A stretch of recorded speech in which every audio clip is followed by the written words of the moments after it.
ये second semester के प्रश्न पत्र हैं और इसके पहले मैंने फर्स्ट सेमेस्टर एलएलबी के प्रश्न पत्र अपलोड किए हैं। वो सभी प्रश्न पत्र आप देख सकते हैं। निश्चित तौर पर वहाँ से आपको हेल्प मिलेगी और आपके मन में कोई भी कमेंट हो तो कमेंट जरूर किया करें।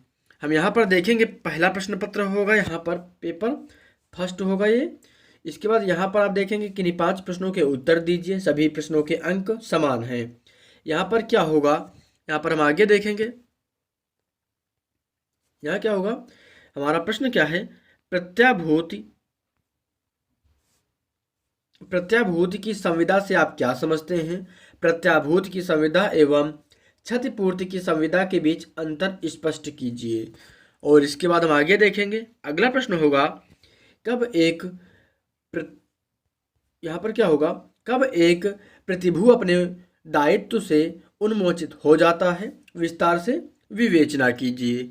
इसके बाद यहाँ पर हम आगे देखेंगे। अगला प्रश्न होगा, उपनिधाता किसे कहते हैं। निशुल्क उपनिधाता एवं सशुल्क उपनिधाता के दायित्व की विवेचना कीजिए। उपनिधाता द्वारा उपनिहिती को माल का परिधान किस प्रकार किया जाता है, निर्णित वादों की सहायता से स्पष्ट कीजिए। और इसके बाद हम अगला प्रश्न देखेंगे। यहाँ पर है, गिरवी की परिभाषा दीजिए। किन परिस्थितियों में कोई ऐसा व्यक्ति विधिमान्य गिरवी कर सकता है जो माल का स्वामी नहीं है। और इसके बाद हम आगे देखेंगे। अगला प्रश्न होगा, यह कहना, इसको हम सही कर लेते हैं।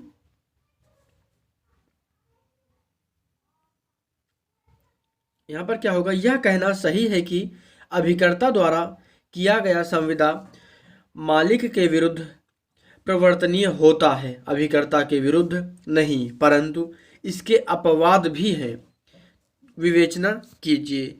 और ये सारे प्रश्न जो हैं आपको इंग्लिश में भी देखने के लिए मिल जाएंगे, अंग्रेजी भाषा में भी देखने के लिए आपको मिलेंगे।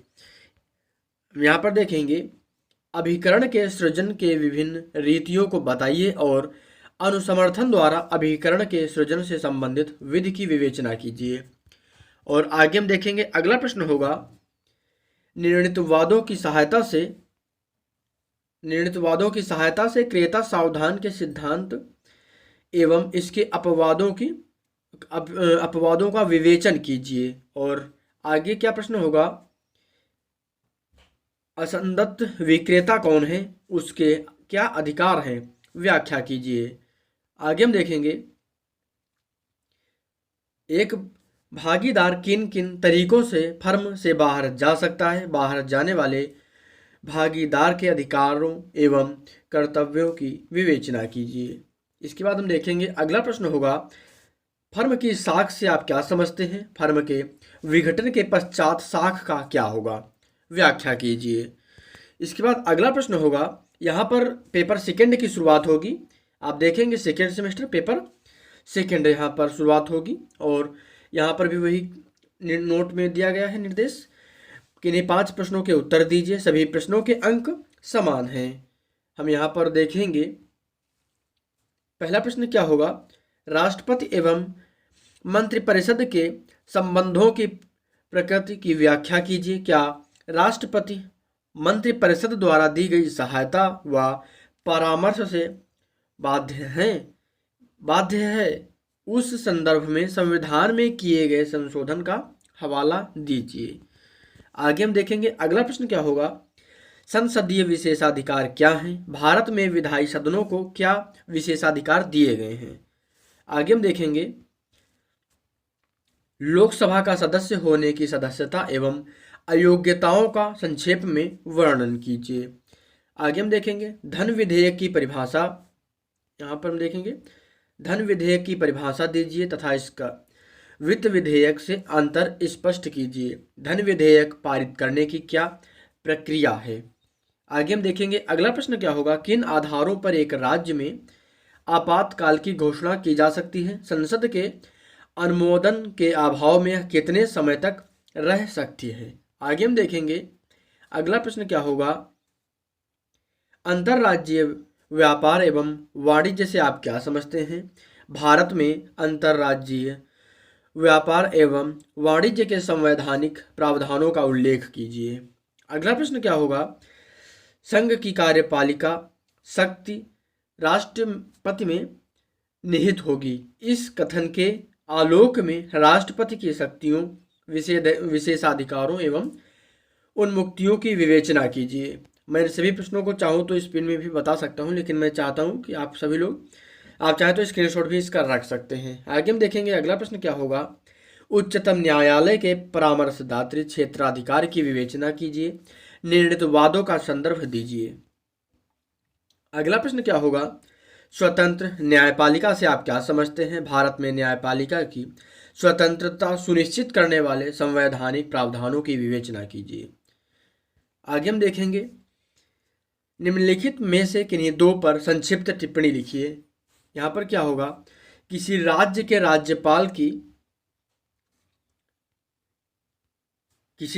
राज्यपाल की क्षमादान की शक्ति की व्याख्या कीजिए। सार एवं तत्व का सिद्धांत, बंदी, प्रत्यक्षीकरण, लेख। और मेरी आपको एक सलाह रहेगी, अगर आप एलएलबी की तैयारी कर रहे हैं, एलएलबी एग्जाम की आप तैयारी करें, मुझे लगता है इन सभी प्रश्न पत्रों को आप एक बार स्वयं से हल करने का प्रयास करें। निश्चित ही आपको एग्जाम्स में फ़ायदा मिलेगा। यहाँ पर थर्ड पेपर की शुरुआत हो जाएगी। पेपर थर्ड यहाँ पर हम देखेंगे तो यहाँ पर क्या हो जाएगा, पेपर थर्ड होगा। यहाँ पर प्रत्येक इकाई से एक प्रश्न का जवाब दीजिए। सभी प्रश्नों के अंक समान है। यहाँ से इकाई 1 यूनिट फर्स्ट की शुरुआत होगी। यहाँ पर क्या होगा, कौन मुस्लिम है, निर्णीत वादों की सहायता से विवेचना कीजिए। अथवा, यहाँ पर अथवा होगा, मुस्लिम विवाह की प्रकृति की विवेचना कीजिए। क्या यह एक शुद्ध सिविल संविदा है? आगे हम देखेंगे यहाँ पर यूनिट सेकंड की शुरुआत होगी। मेहर को परिभाषित कीजिए तथा इसके प्रकृति एवं महत्व को मुस्लिम विधि में बताइए। अथवा यहाँ पर हम आगे देखेंगे विवाह विच्छेद से आप क्या समझते हैं? मुस्लिम विधि में विवाह विच्छेद के विभिन्न प्रारूपों एवं तरीकों की विवेचना कीजिए। आगे हम देखेंगे यूनिट थर्ड की शुरुआत होगी। मुस्लिम विधि के अंतर्गत अपनी संतानों एवं वृद्ध माता पिता के भरण पोषण के संदर्भ में एक मुस्लिम पुरुष के दायित्वों की प्रकृति की विवेचना कीजिए। अथवा यहाँ पर हम आगे देखेंगे मुस्लिम विधि के अंतर्गत अवयस्क की संपत्ति के विधिक संरक्षक कौन होते हैं? अवयस्क की अचल संपत्ति के अंतरण के संदर्भ में उनकी शक्तियों की विवेचना कीजिए। आगे यहाँ पर इकाई 4 की शुरुआत होगी। हिबा से आप क्या समझते हैं? मुस्लिम विधि के अंतर्गत एक वैध हिबा की आवश्यक शर्तों की विवेचना कीजिए। निर्णीत वादों का संदर्भ भी दीजिए। आगे हम देखेंगे यहाँ पर अथवा करके एक प्रश्न फिर से दिया गया है। मुस्लिम विधि के अंतर्गत वसीयत से संबंधित विधि की संक्षेप में विवेचना कीजिए। क्या पत्नी के पक्ष में संपूर्ण संपत्ति की वैसियत वैध है? यहाँ से पेपर इकाई 5 की शुरुआत हो जाएगी। 5 यहाँ पर इकाई 5 होगा। मुस्लिम विधि के अंतर्गत धर्मजत्व से संबंधित विधि की व्याख्या कीजिए। एक वैध अभिस्वीकृत की आवश्यक शर्तें क्या हैं, स्पष्ट कीजिए। यहाँ पर अथवा होगा। यहाँ से आगे देखते हैं, अगला प्रश्न दिखाते हैं आपको। मुस्लिम विधि के अंतर्गत उत्तराधिकार के सामान्य सिद्धांत की विवेचना कीजिए।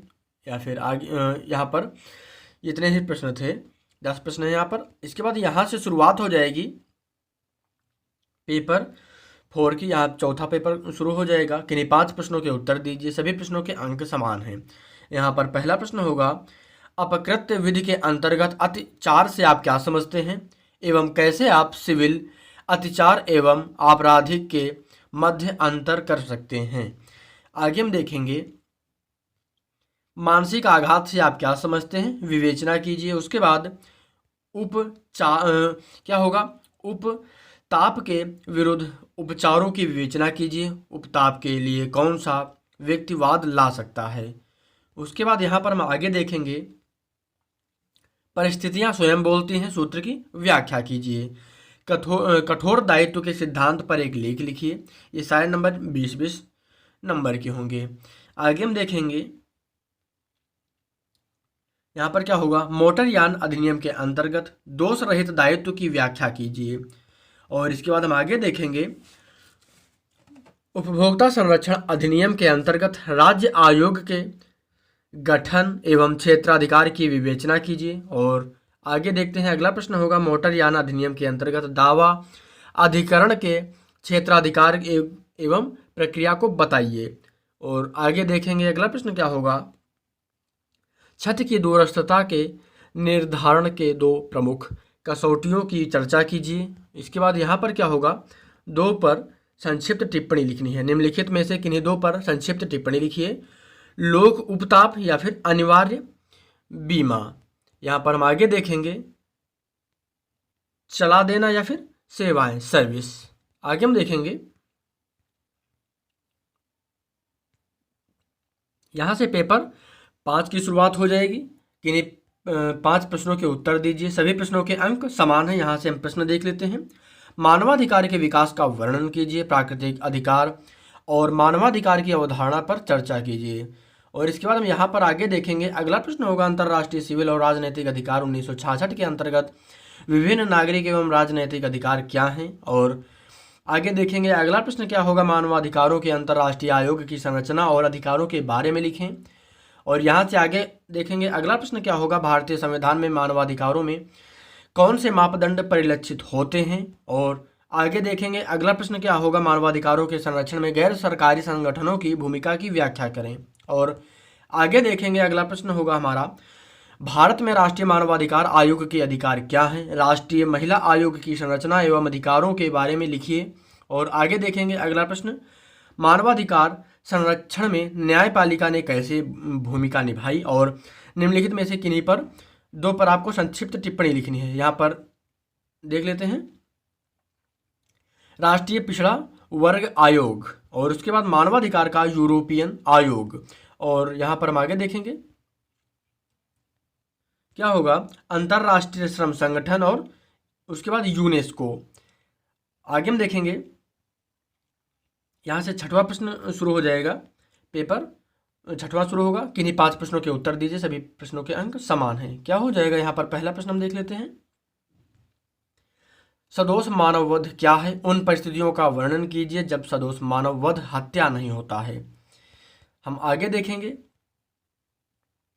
दहेज प्रतिषेध अधिनियम 1961 के संदर्भ में दहेज का अर्थ बताइए तथा भारतीय दंड संहिता के अंतर्गत दहेज मृत्यु के अपराध के आवश्यक तत्वों की विवेचना कीजिए। इसके बाद हम देखेंगे अगला प्रश्न क्या होगा, विधिपूर्ण संरक्षकता में से व्यपहरण के आवश्यक तत्वों को स्पष्ट कीजिए तथा व्यपहरण एवं अपहरण में अंतर कीजिए। यहाँ पर क्या होगा, निम्नलिखित में आपको अंतर बताना है, चोट एवं गंभीर चोट, सदोष अवरोध एवं सदोष परिरोध और आपराधिक अत्याचार एवं गृह भेदन। यहाँ पर हम आगे देखेंगे बलात्कार का अपराध गठित करने वाले आवश्यक तत्व कौन कौन से हैं, उन परिस्थितियों का वर्णन कीजिए जब कोई व्यक्ति अपनी ही पत्नी के साथ बलात्कार का दोषी होता है। आपराधिक दुर्नियोग से आप क्या समझते हैं, उपर्युक्त दृष्टांतों की सहायता से समझाइए। और आपराधिक दुर्नियोग एवं आपराधिक न्याय संभाग में अंतर कीजिए। और यहाँ पर हम आगे देखेंगे अगला प्रश्न क्या होगा, चोरी के अपराध को परिभाषित कीजिए, चोरी के आवश्यक तत्वों की व्याख्या कीजिए। और यहाँ पर देखेंगे यहाँ पर क्या होगा, ए कुछ जवाहरात चुराने के लिए बी का संदूक तोड़ता है परंतु खोलने पर पता चलता है कि उसमें कोई जवाहरात नहीं है। ए ने कौन सा अपराध किया। यहाँ पर हम आगे देखेंगे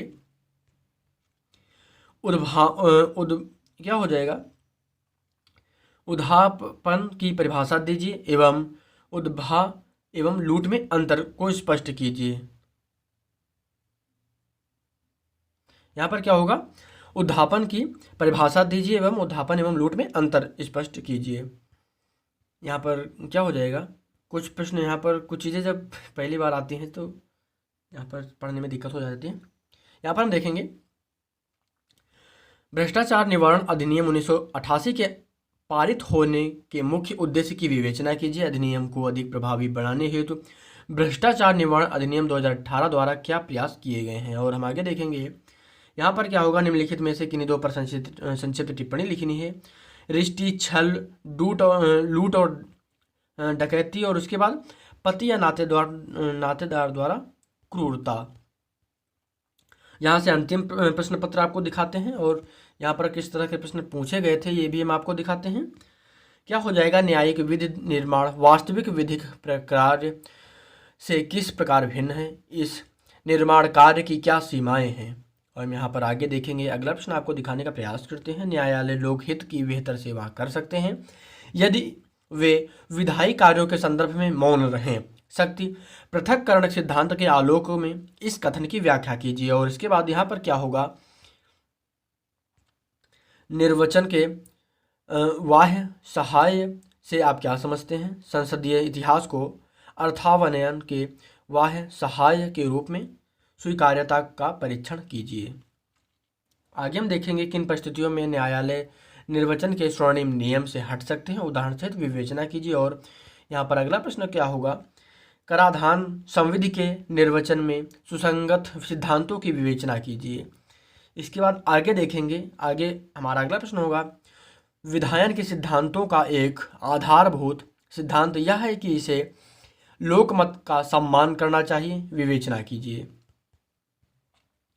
यहाँ पर क्या होगा, निम्न में से किन्हीं दो की व्याख्या कीजिए। समरूपी संविधियाँ, विधान का पुनर्जीवन, क्षेत्रिक संबंध का सिद्धांत। और आगे देखेंगे अगला प्रश्न क्या होगा, साधारण अधिनियम पर विशेष अधिनियम कब अधिभावी होता है, विवेचना कीजिए। यहाँ पर क्या होगा, निम्न में से किन्हीं दो पर व्याख्या के यहाँ पर क्या होगा, निम्न में से किन्हीं दो की व्याख्या करना है। सहचारेण ज्ञायते, विवक्षित निरसन, रेडिंग डाउन का नियम। और इसके बाद यहाँ पर क्या होगा, निम्न की व्याख्या कीजिए।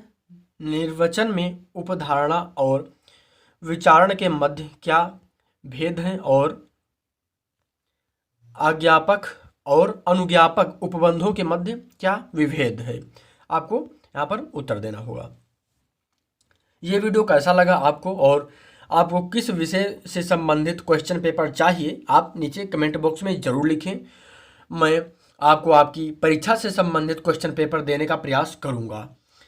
ये वीडियो कैसा लगा आपको, अच्छा लगा हो तो शेयर करें और अभी तक चैनल को सब्सक्राइब नहीं किया है तो सब्सक्राइब जरूर करें। वीडियो को पूरा देखने के लिए आपका बहुत बहुत धन्यवाद।